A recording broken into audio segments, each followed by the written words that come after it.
আসসালামু আলাইকুম। আজ বাড়ি থেকে বের হলাম আমার ফেভারিট জিনিস কোয়েল পাখির ডিম আর ছোলা খাওয়ার জন্য, আমার প্রিয় শহর কলোরার উদ্দেশ্যে। তো কলোরা বাজার পৌঁছানোর পরে আমাদের বাজারে ব্রিজ তৈরি হচ্ছে, নতুন ব্রিজ।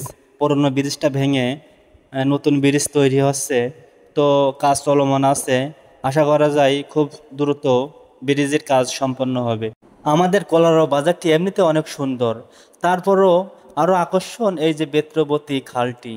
তো সব মিলিয়ে আমাদের কলোরাও বাজারটি ছোটখাটো শহর। তো যাই হোক, আমাদের মূল টার্গেট কলোরাও বাজার না এবং শহর না, আমাদের টার্গেট ছোলা এবং কোয়েল পাখির ডিম খাওয়া। তো চলুন আমরা দোকানে যেয়ে দোকানদার চাচাকে বললাম আমাদের খুব সুন্দর করে কোয়েল পাখির ডিম আর ছোলা দিয়ে মাখিয়ে দিন। এবং চাচাটি অনেক ভালো, আমাদের জন্য কোয়েল পাখির ডিম এবং ছোলা একসাথে মিক্স করে প্লেটে দিল। এবং আপনারা হয়তোবা জানেন কোয়েল পাখির ডিম অনেক প্রোটিন এবং খেতেও অনেক সুস্বাদু।